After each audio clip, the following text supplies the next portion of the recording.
Tentang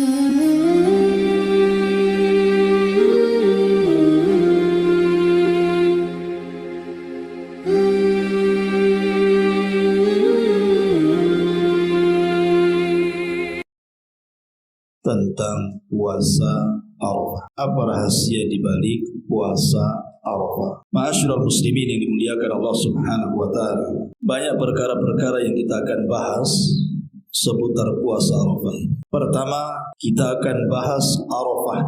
Apa itu Arafah? Kemudian apa saja keutamaan? Kemudian kita baru masuk kepada hukum puasa Arafah. Kemudian ada beberapa polemik yang kita akan bahas. Pertama, bagaimana kalau terjadi perbedaan antara negeri kita dengan negeri Saudi. Kemudian juga apakah Nabi SAW hanya puasa selama 10 awal bulan Dzulhijjah itu Arafah saja, ataukah puasa dari awal tanggal 1 sampai tanggal 9? Ini seputar ini yang kita akan bahas beberapa menit ke depan. Ma'asyiral muslimin yang dimuliakan Allah Subhanahu wa taala. Kita tahu bahwa hari Arafah adalah hari di mana orang-orang yang haji sedang wukuf di Jabal Arafah, dan itu tepat di tanggal 9 bulan Dzulhijjah. Adapun kenapa kemudian Arafah disebut Arafah? Al-Imam Al-Qurtubi rahimahullahu taala menyebutkan dalam tafsirnya dan juga yang lainnya, qalu, para ulama mengatakan, fi tasmiyati Arafah, pada penamaan kenapa tempat itu disebut Arafah, dan sampai hari ini manusia menyebutnya sebagai Arafah. Ada yang mengatakan, pendapat ulama, li'anna an-nasa yata'arafuna fihi, karena manusia yang berkumpul dari berbagai macam negeri kemudian tumplek di Jabal Arafah, kemudian satu dengan yang lain saling mengenali. Oh, ini nampaknya orang Batam, nah, ini nampaknya orang Padang, mungkin dari dialeknya mungkin. Ini orang Arab, jelas bahasa Arab dia kan. Jadi saling mengenal satu dengan yang lainnya, atau mungkin kenalan satu dengan yang lainnya. Makanya kemudian Jabal itu disebut Jabal Arafah. Kemudian juga ada yang mengatakan bahwa li'anna Jibril alaihi salam tafa bi Ibrahim. Jadi tatkala Jibril alaihi salatu wassalam di masa era Nabi Ibrahim alaihi salatu wassalam melaksanakan tawaf bersama Nabi Ibrahim, maka Jibril alaihi salatu wassalam mengajarkan manasik haji kepada Ibrahim dan mengatakan kepada Ibrahim, a'arafta, apakah engkau tahu wahai Ibrahim yang ini? A'arafta, apakah engkau tahu Ibrahim yang itu? Kemudian Ibrahim pun belajar kepada Jibril dan mengatakan, araftu, aku tahu. Ketika Ibrahim mengatakan araftu, maka Jabal itu disebut Jabal Arafah. Ada yang mengatakan seperti itu. Ada juga yang mengatakan bahwa disebut Arafah ini li'anna Adam alaihi salam lamma uhbita minal jannah huwa wa hawa iltaqaya fi dhalikal makan fa'arafaha fa'arafatu. Tatkala Adam alaihi salatu wassalam dan juga istrinya Hawa diturunkan dari sorga, kemudian Allah pisahkan tuh turunnya. Kalau Hawa ada yang mengatakan di Jeddah, adapun Adam diperselisihkan, ada yang mengatakan di Sri Lanka, India, ada yang mengatakan di tempat lain. Kemudian keduanya saling mencari antara Hawa dan juga Adam. Maka ketika jarak mereka sudah dekat yang disebut dengan Muzdalifah, kemudian mereka betul-betul ketemu. Akhirnya Adam mengenali Hawa dan Hawa pun mengenali Adam. Di tempat pertemuannya itulah disebut Jabal Arafah, karena saling mengenal satu dengan yang lainnya. Itu disebut Arafah. Arafah itu dari ta'aruf. Itu kalau kawin kan ta'aruf dulu. Ya ta'aruf belum? Kata Ustaz ya. Belum, jangan. Nanti sama dengan beli kucing dalam karung. Maunya putih, tahu-tahu hitam pula. Itu maksudnya. Istilahnya ta'aruf itu kenalan. Ya. Inilah yang disebutkan oleh Al-Imam Al-Qurtubi rahimahullahu ta'ala, bahwa kenapa tempat itu disebut Arafah. Ma'asyiral muslimin yang dimuliakan Allah Azza wa Jalla. Dan Arafah sendiri itu sangat terkenal ketika dikaitkan dengan ibadah penyempurna Islam, ibadah haji. Kenapa? Karena puncak rukun haji yang paling besar itu terjadi di Arafah. Puncak rukun haji itu yang paling besar terjadi di Arafah. Disitulah ada wukuf di padang Arafah. Kenapa kemudian saya katakan ini rukun terbesar ibadah haji? Karena wukuf di Arafah ini sangat menentukan sah dan tidaknya ibadah haji. Makanya Rasul mengatakan al-hajju Arafah. Haji itu ditentukan dengan Arafah. Orang kalau wukuf di Arafah berarti sah hajinya. Orang yang tidak pernah datang ke Arafah dan berwukuf berarti tidak sah hajinya. Jadi sampai menentukan sah dan tidaknya haji itu Arafah. Maka disebut Arafah ini rukun haji terbesar. Sehingga kalau kita bicara haji mesti kita kenal istilah wukuf di padang Arafah. Ma'asyiral muslimin yang dimuliakan Allah Azza wa Jalla. Adapun keistimewaannya disebutkan dalam surah Al-Buruj ayat 1 sampai 3. Allah Subhanahu wa taala berfirman, "Was-sama'i dzatil buruj wal yaumil mau'ud wasyahidin wa mashhud." Dan demi langit dan gugusan bintang, wal yaumil mau'ud dan hari yang dijanjikan, wasyahidin dan hari yang menyaksikan, wa mashhudin dan hari yang disaksikan. Abu Hurairah radhiyallahu an, beliau menukilkan sebuah hadis dari Nabi sallallahu alaihi wasallam yang dikeluarkan oleh Imam At-Tirmidzi dalam sunannya. Kata Nabi sallallahu alaihi wasallam, "Al-yaum al-mau'ud yaumul qiyamah, wal yaumul mashhud yaumu Arafah, wasyahidu yaumul jum'ati, wa ma tala'atis syamsu wa la gharabat ala yaumin afdala minhu. Fihi sa'atun la yuwafiquha abdu mu'minun yad'u Allah bi khairin illa istajaba Allah lahu wa la yasta'idu min syai'in illa a'adhahu Allah minhu." Kata Nabi sallallahu alaihi wasallam, ini namanya tafsir hadis atau mentafsirkan ayat dengan hadis. Jadi surah Al-Buruj ayat 1 sampai 3 ditafsirkan oleh hadis Nabi sallallahu alaihi wasallam. Yang dimaksud wal yaumil mau'ud adalah hari kiamat. Yang dimaksud asyahid wal yaumil masud wasyahidin. Jadi musyahid di sini adalah hari Jumat dan yang dimaksud masyhud adalah hari Arafah. Kemudian Rasul mengatakan tidaklah terbit matahari, tidak pula tenggelamnya pada satu hari yang lebih afdal dibandingkan hari Jumat. Di situ ada waktu yang kalau mencocoki seorang hamba mukmin berdoa kepada Allah dengan kebaikan kecuali Allah akan ijabah doanya. Dan tidaklah seseorang mukmin meminta perlindungan dari sesuatu kecuali Allah lindungi darinya. Ada yang mengatakan doa mustajab di hari Jumat itu antara khutbataini, dua khutbah, dan ada yang mengatakan setelah asar mendekati terbenam matahari. Tetapi ulama mengatakan bahwa manusia berkumpul dalam rangka ibadah itu kan di 4 tempat. Pertama saat solat jamaah, yang kedua saat solat Jumat, yang ketiga saat solat Id, dan yang keempat di padang Arafah saat wukuf. Kata para ulama, yang paling besar dari perkumpulan manusia adalah wukufnya jamaah haji di Arafah. Dia lebih besar dibandingkan solat jamaah, lebih besar dibandingkan solat Jumat, bahkan lebih besar dibandingkan Idul Fitri dan Idul Adha. Jadi perkumpulan manusia dalam rangka beribadah itu yang paling besar adalah saat manusia sedang wukuf di Arafah. Begitu keterangan para ulama. Ma'asyiral muslimin yang dimuliakan Allah Subhanahu wa taala. Aisyah radhiyallahu anha meriwayatkan sebuah hadis dari Nabi sallallahu alaihi wasallam, "Ma min yaumin aktsara min an yu'tikallahu fihi 'abdan minan nar min yaumi Arafah wa innahu la yadnu thumma yubahi bihimul malaikah fayaqulu ma arada haula."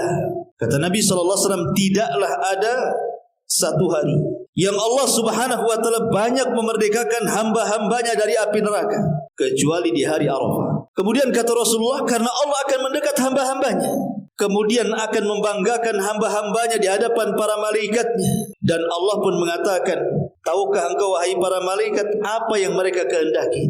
Dalam riwayat dari Anas bin Malik radhiyallahu an, saat Nabi sallallahu alaihi wasallam sedang berdiri padang Arafah, hampir-hampir matahari tenggelam, maka Nabi memanggil Bilal dan mengatakan, "Ya Bilal, angsit liyan nas." Tolong jangan ada yang berisik manusia. Diamkan mereka yang bicara. Aku ingin bicara. Maka Bilal pun kemudian menenangkan manusia untuk tidak bicara karena Rasul mau bersabda. Maka kemudian Nabi SAW mengatakan, setelah Bilal radhiyallahu an membuat manusia terdiam, "Ma'syaran nas, atani ya Jibril anifan fa aqra'ani min rabbi as-salam. Wahai manusia, baru saja Jibril datang kepadaku, kemudian dia menitipkan kepadaku dari Rabbku sebuah salam. Kemudian Rasul mengatakan, innallaha qad ghafara li ahli Arafah wa ahli al-mash'ar wa ghamina lahumut tabi'at. Sesungguhnya Allah Subhanahu wa taala telah mengampuni kepada seluruh penduduk yang ada di Arafah dan yang ada di Mahsyar, serta Allah Subhanahu wa taala sudah menjamin dari mereka dosa-dosa yang sifatnya dosa-dosa yang mendolimi orang. Apa maknanya? Wa ghamina anhum tabi'at. Ulama mengatakan, jadi kalau seandainya antum ini pernah mengambil barang si fulan, mengambil hak orang, pokoknya kezaliman-kezaliman yang bicara dengan hak orang lain. Kemudian setelah antum sadar, ingin mengembalikan barang, ingin minta maaf, ingin mengembalikan haknya, orang ini sudah nggak ada. Antah berantah pergi kemana, dicari-cari nggak ketemu. Kemudian antum bertobat dengan taubatan nasuha, betul-betul bertobat, dan ada itikad baik mengembalikan, dan antum jujur dalam bertobat. Kelak pada hari kiamat, ketika antum berjumpa dengan orang yang antum zalimi, maka Allah Subhanahu wa taala akan perlihatkan amalan antum saat sedang wukuf di Arafah, dan Allah Subhanahu wa taala akan mengampuni dosa-dosanya. Itulah makna wa ghamina anhumut tabi'at. Kemudian Umar bin Khattab radhiyallahu anhu mengatakan, ya Rasulullah, ahadza lana khassatan? Apakah ini untuk kami para sahabat secara khusus, bahwa wukuf kami di padang Arafah itu Allah akan ampuni dosa-dosa kami? Ingat, ada yang mengatakan bahwa menghapuskan dosa orang-orang yang di padang Arafah itu betul-betul dihapuskan. Karena ada hadis yang mengatakan bahwa di antara pahala orang yang haji itu ketika pulang kayaumin waladathu ummuh, seperti bayi yang baru dilahirkan. Apakah bayi yang baru dilahirkan punya dosa? Kan enggak punya dosa. Berarti ketika Allah Subhanahu wa taala mengampuni manusia di padang Arafah karena keikhlasan mereka berdoa di situ meminta ampunan kepada Allah Azza wa Jalla, betul-betul taubatan nasuha dengan taubat sejujur-jujurnya kepada Allah, maka dia pulang sudah tidak membawa dosa. Artinya Allah ampuni semua dosa. Ma'asyiral muslimin yang dimuliakan Allah Azza wa Jalla, ketika Umar radhiyallahu anhu mengatakan, apakah itu khusus bagi kami? Maka Nabi mengatakan, tidak, waliman ata min ba'dikum ila yaumil qiyamah. Ini berlaku kepada siapapun yang datang sepeninggalmu wahai Umar sampai kiamat. Siapapun yang wukuf di Arafah, berdoa kepada Allah, bermunajat kepada Allah Azza wa Jalla, maka akan diampuni dosa-dosanya. Makanya kalimat yang pertama kali diajarkan Allah Subhanahu wa taala kepada Adam saat di padang Arafah, apa kalimatnya? Rabbana zalamna anfusana wa illam taghfir lana wa tarhamna lanakunanna minal khasirin. Inilah doa yang dibacakan Adam di Arafah, yang Allah isyaratkan dalam Al-Quran, fatalaqqa Adam rabbuhu bikalimat. Maka Allah Subhanahu wa taala, fatalaqqa Adam rabbuhu kalimat fataba alaihi innahu huwa tawwabur rahim. Maka Allah mengajarkan kepada Adam beberapa kalimat, maksudnya kalimat tobat, dan Adam pun membaca kalimat itu dan Allah pun ampuni dosa-dosanya. Subhanallah. Ma'asyiral muslimin yang dimuliakan Allah Azza wa Jalla, beruntunglah orang-orang yang bisa melaksanakan ibadah haji. Karena dosa-dosa mereka, kalau haji mereka lillah karena Allah Azza wa Jalla, mereka pulang seperti anak bayi yang baru dilahirkan. Bahkan tidak cukup sampai di situ, bahwa haji yang mabrur itu tidak pantas balasannya kecuali surga. Ma'asyiral muslimin yang dimuliakan Allah Azza wa Jalla, ada sebuah hadis ketika Nabi SAW menceritakan tentang bagaimana Allah membanggakan orang-orang yang ada di padang Arafah itu. Ingat, ketika Allah Subhanahu wa taala menciptakan Adam, apa ucapan para malaikat? Ucapan para malaikat mengatakan, apakah engkau akan menciptakan makhluk ya Rabb, orang-orang yang akan merusak, makhluk yang akan merusak dan menumpahkan darah, kan gitu. Tapi Allah mengatakan, inni a'lamu ma la ta'lam. Aku lebih tahu ciptaanku dibandingkan kalian. Dan Allah Subhanahu wa taala buktikan bahwa apa yang dikatakan malaikat, bahwa Allah akan menciptakan Adam itu sebagai perusak dan penumpah darah. Kemudian Allah mengatakan, saya lebih paham dengan ciptaan saya. Terbukti bahwa di antara turunan Adam alaihi salatu wassalam ada yang jadi nabi, ada yang jadi rasul, ada yang jadi para sahabat, ada yang jadi orang-orang soleh, ada para mujahidin, ada orang-orang baik. tidak semua perusak dan tidak semua penumpah darah kan? Termasuk juga Allah ingin membanggakan kepada para malaikat. Lihat orang yang dulu kau katakan akan merusak dan menumpahkan darah, mereka sedang wukuf di Arafah. Mana mereka merusak? Mana mereka menumpahkan darah?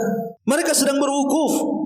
Mereka meninggalkan negerinya, mereka meninggalkan keluarganya, sebagian mereka membawa hartanya, habis di jalan dengan hartanya. Mereka hanya datang ke situ untuk berwukuf, bermunajat kepadaku. Sehingga Allah Subhanahu wa taala kemudian berbangga dengan para malaikatnya. Summa yubahi bikumul malaikah. Allah pun berbangga di hadapan para malaikatnya. Lihat mereka sedang bermunajat kepadaku. Ma'asyiral muslimin yang dimuliakan Allah Azza wa Jalla. Dan secara umum hari Arafah itu masuk dalam satu di antara 4 bulan yang disebutkan Ashhurul Hurum dalam At-Taubah 36. Kemudian juga hari Arafah itu masuk pada ayyam ma'lumah, hari-hari yang diketahui atau disebut dengan Ashhurul Hajj, bulan-bulan haji, dan itu bulan istimewa. Dan hari Arafah juga masuk pada 10 awal bulan Dhul Hijjah yang merupakan hari-hari terbaik di dunia. Kemudian hari Arafah juga adalah hari Id bagi kita kaum muslimin. Bukan hanya Id bagi para jemaah haji yang ada di wukuf saja, tapi lebih daripada itu, hari Arafah itu hari kebanggaan kita kaum muslimin. Bahkan hari Id kita semuanya kaum muslimin dimanapun berada. Kenapa? Karena Umar bin Khattab radhiyallahu anhu satu hari didatangi oleh seorang Yahudi. Kemudian Yahudi ini mengatakan kepada Umar bin Khattab radhiyallahu anhu dan mengatakan, "Ya Amirul Mukminin, ayah fi kitabikum taqra'unaha law alaina ma'syaral yahud nazalat lattakhadna dzalikal yawma ida." Amirul Mukminin, aku dengar ada satu ayat dalam kitab sucimu yang kalian selalu baca. Umar, kalau seandainya ayat itu turun bagi bangsa kami, bangsa Yahudi, tentu hari turunnya ayat itu kami akan jadikan Id bagi kami bangsa Yahudi. Masalahnya ayat itu turun kepada kalian, tidak turun kepada kami. Kemudian Umar mengatakan, ayat yang mana itu? Maka orang Yahudi mengatakan, al-yawma akmaltu lakum dinakum wa atmamtu alaikum ni'mati wa raditu lakumul Islam madina. Pada hari ini kusempurnakan kepada kalian agama kalian, kusempurnakan nikmatku untuk kalian, dan kuridhoi Islam sebagai agama kalian. Lihat, orang Yahudi saja mengatakan kalau ayat ini turun kepada bangsa kami Yahudi, kami jadikan turunnya ayat itu hari raya. Harusnya ini juga menjadi kebanggaan kita kaum muslimin kan? Karena satu-satunya agama yang disempurnakan Allah Subhanahu wa taala hanya Islam. Karena ayat ini tidak turun kepada bangsa Yahudi, ayat ini tidak turun kepada bangsa Nasrani. Satu-satunya agama yang sempurna, paripurna, paling sempurna di alam semesta ini hanya Islam. Karena Allah sendiri yang mengatakan, al-yawma akmaltu lakum dinakum, kusempurnakan kepada kalian agama kalian. Sehingga Islam tidak berhajat penambahan, bahkan tidak perlu kepada pengurangan.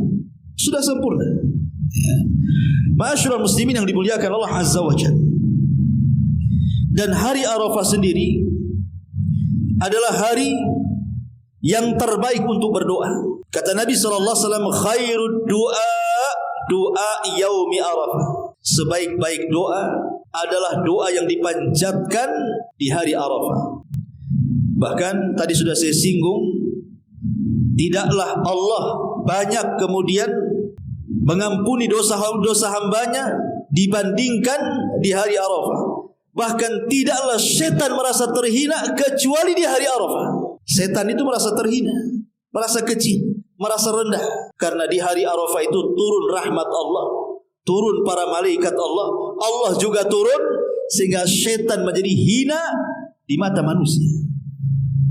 Dan juga saat perang Badar, karena Jibril turun membawa 5.000 para malaikat, setan terhina dan kabur dari peperangan. Bahkan lebih daripada itu, hari Arafah ini adalah tempat di mana Allah mengambil perjanjian kita dengan Allah. Apa perjanjian kita dengan Allah? Allah katakan dalam Al-Quran surah Al-A'raf ayat 172 sampai 174. Wa idh akhadha rabbuka min bani Adam min zuhurihim dzurriyyatahum wa ashhadahum ala anfusihim alastu bi rabbikum qalu bala syahidna an taqulu yaumal qiyamah inna kunna an hadza ghafilin. Dan ketika Rabbu mengambil perjanjian dengan Bani Adam dari punggung-punggung mereka. Maksudnya ketika Adam diturunkan dari sorga ke bumi, ketika berada di Arafah, maka Allah mengusap pundak Adam itu. Kemudian keluar ruh-ruh yang kelak akan menjadi anak cucunya sampai kiamat. Lah ruh-ruh itulah diajak dialog oleh Allah, yang merupakan cikal bakal turunan Adam kelak. Allah mengatakan, alastu bi rabbikum, bukankah aku Rabb kau? Maka semua ruh mengatakan, ya, kami menyaksikan bahwa engkau Rabb kami. Makanya setiap bayi yang lahir, terlahir fitrah, terlahir Islam. Karena sudah ada perjanjian dengan Allah Subhanahu wa ta'ala di alam ruh. Kapan? Saat Allah turunkan dan saat Adam berada di padang Arafah. Ma'asyiral muslimin yang dimuliakan Allah Subhanahu wa ta'ala. Dan banyak lagi keistimewaannya. Bahkan di antara ulama salaf adalah Abdullah ibn Mubarak datang kepada Sufyan Ats-Tsauri rahimahullah ta'ala pada hari Arafah. Dilihatnya Sufyan sedang menangis. Kemudian kata Ibnu Mubarak kepada Sufyan Ats-Tsauri, ma aswa'u hadzal jam'i halan. Wahai imam, di antara semua yang datang wukuf di padang Arafah itu, siapa orang yang paling jelek di antara mereka?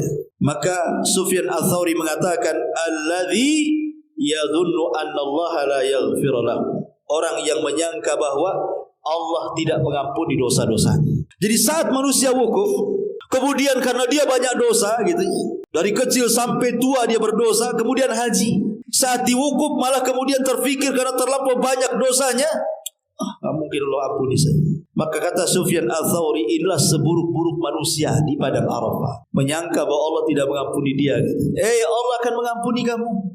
Ma'asyiral muslimin yang dimuliakan Allah Azza wa Jalla. Taib, kita masuk pada puasa Arafah. Kalau kita cerita tentang puasa Arafah, apakah Nabi SAW hanya berpuasa di Arafah saja di tanggal 9 dan menganjurkan puasa tanggal 9, ataukah Nabi SAW juga berpuasa di tanggal 1 sampai tanggal 9 hari Arafah? Ini yang menjadi polemik para ulama. Ma'asyiral muslimin yang dimuliakan Allah Azza wa Jalla. Kenapa terjadi polemik itu? Karena ada hadis Aisyah Ummul Mukminin radhiyallahu anha yang mengatakan bahwa saat Rasul di gilirannya, Aisyah tidak pernah melihat Rasul berpuasa. Artinya tidak ada puasa mulai tanggal 1 kecuali tanggal 9 hari Arafah. Tetapi kalau kita melihat riwayat istri-istri Nabi yang lainnya seperti Hafsah atau Ummu Salamah atau yang lainnya, justru mereka mengatakan terbalik dari apa yang dikatakan Aisyah. Justru mereka mengatakan Rasul berpuasa pada tanggal 1. Inilah yang kemudian menjadi tradisi salafus saleh, baik kalangan para sahabat ataupun para tabi'in, mereka berpuasa dari tanggal 1 sampai tanggal 9. Di antaranya adalah Abdullah ibn Umar radhiyallahu anhu. Abdullah ibn Umar radhiyallahu anhu apabila datang bulan Dzulhijjah maka dia berpuasa tanggal 1 sampai tanggal 9. Begitu juga para tabi'in, seperti yang dilakukan oleh Muhammad ibn Sirin, Al-Imam Qatadah ibn Di'amah, termasuk juga pembesar tabi'in namanya Hasan Al-Basri rahimahullahu ta'ala. Para tabi'in ini mereka berpuasa dari tanggal 1 sampai tanggal 9. Bahkan sebagian para ulama mengatakan inilah pendapat aktsarul ulama, kebanyakan para ulama. Puasa itu tanggal 1 sampai tanggal 9. Tetapi bagi orang yang kemudian berhujah dengan hujah Aisyah radhiyallahu anha, sebagian ulama hendak menjama antara riwayat Aisyah dan Hafsah serta yang lainnya. Boleh jadi Nabi SAW itu dia berpuasa mulai tanggal 1 sampai tanggal 9. Tapi ketika giliran di rumah Aisyah radhiyallahu anha dia tidak berpuasa karena ada penghalang. Boleh jadi dia sedang sakit, boleh jadi ada hal-hal yang menghalangi dia puasa sehingga Aisyah menyangka tidak puasa. Atau juga dipahami bahwa seperti yang dipahami oleh Al-Hafidz Ibnu Hajar rahimahullahu taala, boleh jadi Rasul itu kadang puasa kadang tidak. Tapi yang jelas bahwa yang paling utama wallahu alam dan di pendapat kebanyakan para ulama, puasa tanggal 1 sampai tanggal 9 atau berpuasa sebagian besarnya dari tanggal 1 sampai tanggal 9 itu. Wallahu a'lam. Baik. Kalau ini sudah kita pecahkan, sekarang kita masuk pada puasa Arafah apabila kemudian berbeda waktu dengan puasa kita. Karena begini, ikhwan, terkadang beberapa tahun kan ke belakang, enggak tahu di tahun ini apa sama nih. Di sana sudah wukuf, rupanya di negeri kita masih tanggal 8. Padahal di Arab itu sudah wukuf tuh. Kemudian di negeri kita masih tanggal 8. Pertanyaannya, apakah kita berpuasa Arafah karena berdalil dengan wukufnya jamaah haji di Arafah, ataukah kita tetap menunggu besok harinya? Tanggal 9-nya kita puasa, berarti di sana sudah Idul Adha, ya kan? Disinilah polemik yang kita akan bahas. Ma'asyiral muslimin yang dimuliakan Allah Subhanahu wa taala. Bicara tentang polemik seperti ini, saya sudah catat beberapa poin supaya menghilangkan iskal apabila terjadi seperti ini, karena sering terjadi tiap tahunnya nih.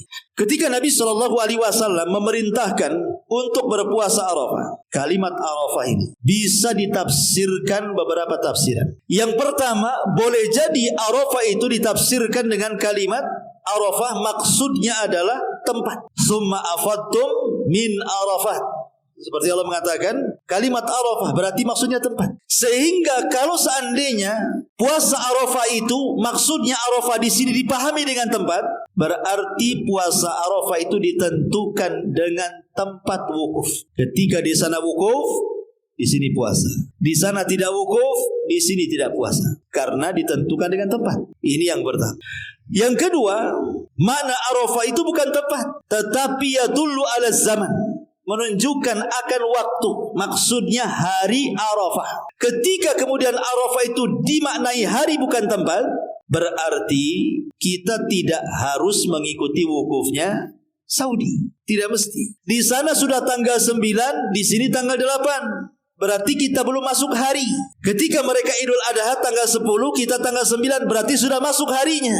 Berarti kita berpuasa karena hari, bukan karena tempat. Paham?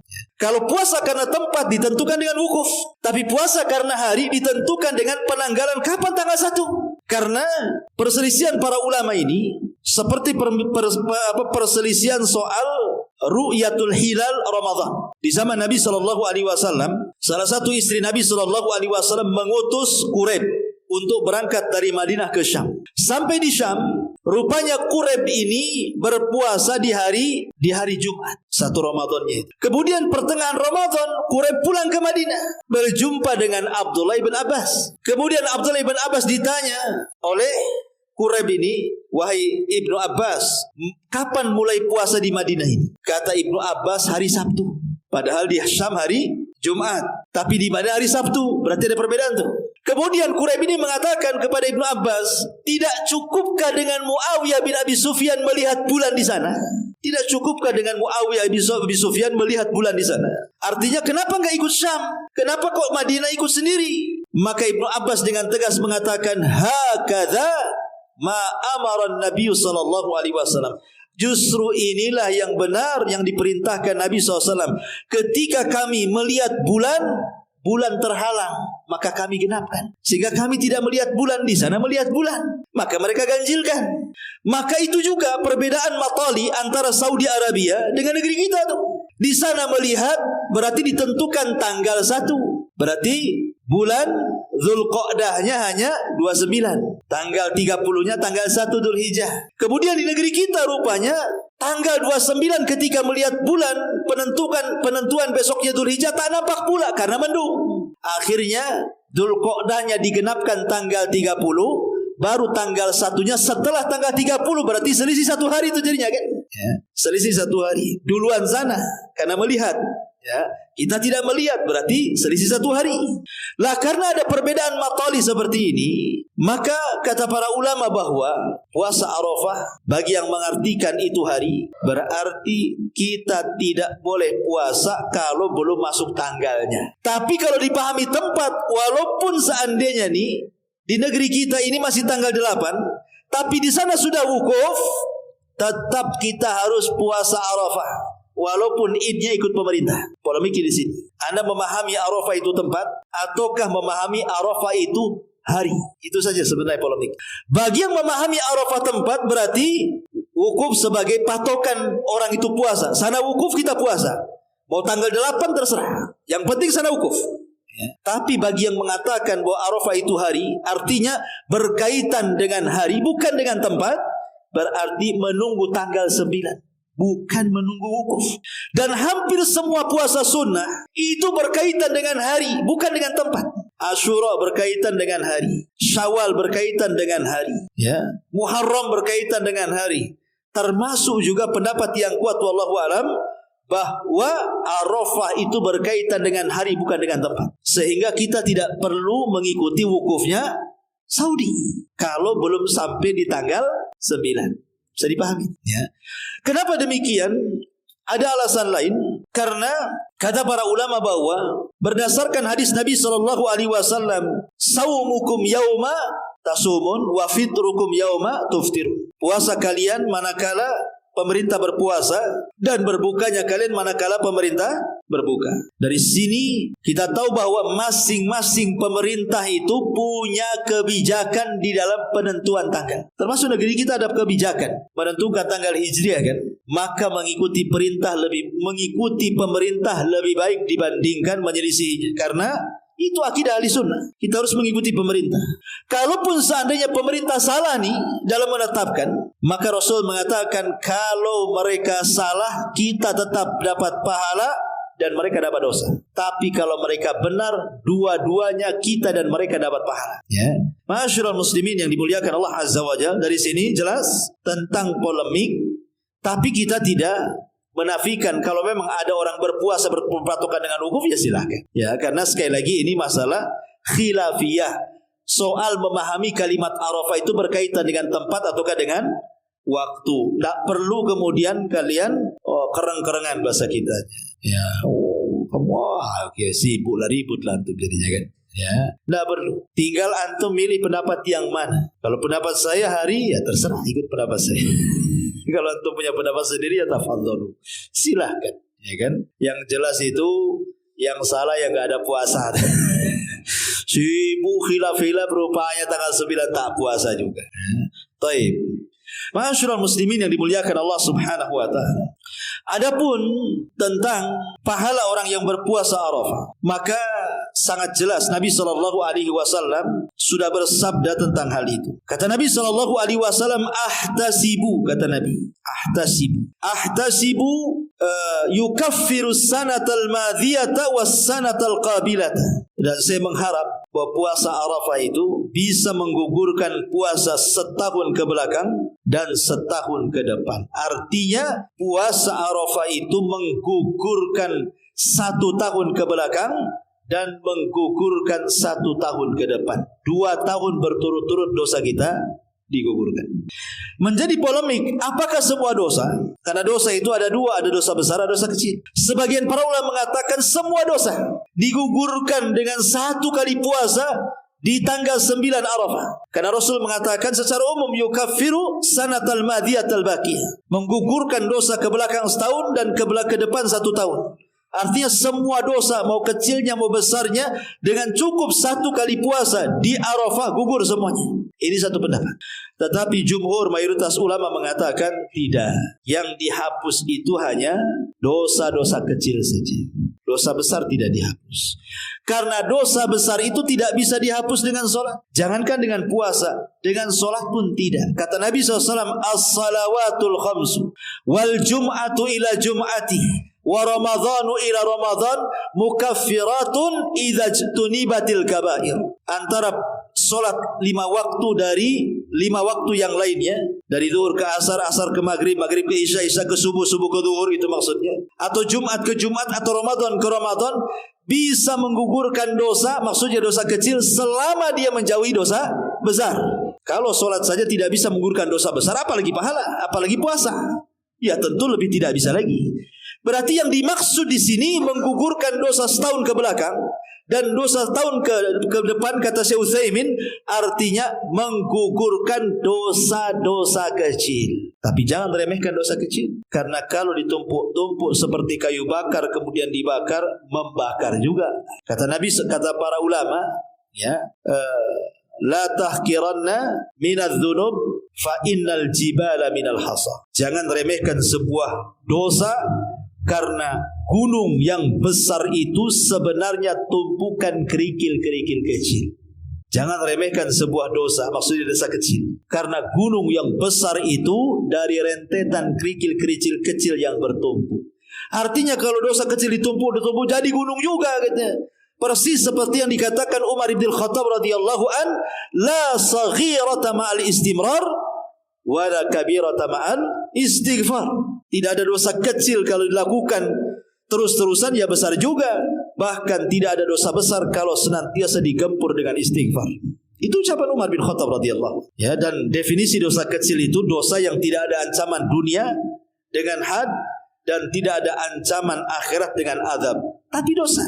Ya, seperti mamanya orang seseorang memandang aurat, kan gak ada hukuman had di dunia. Apakah memandang aurat harus dicongkel matanya sama celulit gitu kan? Kan gak ada. Ya itu dosa kecil. Tapi kan dosa. Memandang aurat kan dosa.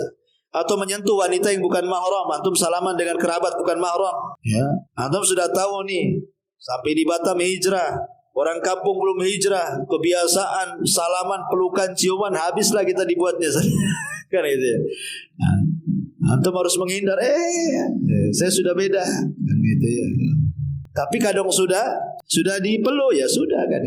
Jangan antum merangkul balik. Jahiliyah antum jadinya kan. Artinya di sini bahwa itulah dosa-dosa kecil, ya. Apalagi sekarang dosa kecil itu paling mudah karena di tangan antum sudah ada handphone. Nengok YouTube di situ aurat semuanya, ya kan? Iklannya aurat, semua aurat tampak di YouTube. Hari-hari entah berapa kali kita menonton aurat di YouTube itu atau di Facebook atau di apa yang lewat di iklan-iklan itu. Itu kalau ditumpu-tumpu jadi besar jadi kan. Kalau dulu nengok aurat tuh yang ngintip di sungai. Kan gitu. Sekarang enggak perlu ngintip, beli handphone, isi pulsa. Nah, salah. Enggak usah ngintip, dari situ ngintipnya. Semua ada. Masyaallah muslimin yang dimuliakan Allah Azza wa Jalla, intinya bahwa Dzulhijjah ini kata Nabi sallallahu alaihi wasallam ada amalan terbaik bagi kita. Salah satunya adalah puasa di tanggal 9 yang disebut dengan puasa Arafah. Adapun secara umum ya beramal soleh di 10 awal bulan Dzulhijjah memang baik. Bahkan pahalanya sama dengan orang mati syahid dan menginfakkan semua harta. Karena kita sedang beribadah di hari-hari terbaik sepanjang hari dalam satu dunia.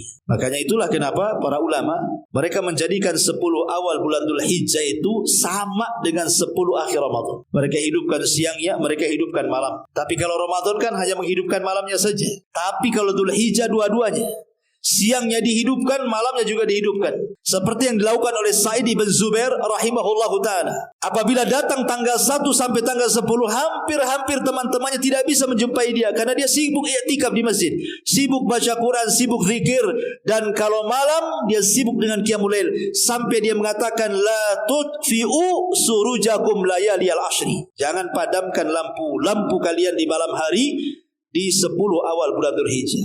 Maknanya menghidupkan, bukan menghidupkan lampu, menghidupkan sholat malam. Ya, kalau antum pahami zahirnya perkataan Sa'id bin Zubair, hidup lampu antum tidur. Bukan gitu. Maksudnya di sini kiasan supaya kita jangan tidur.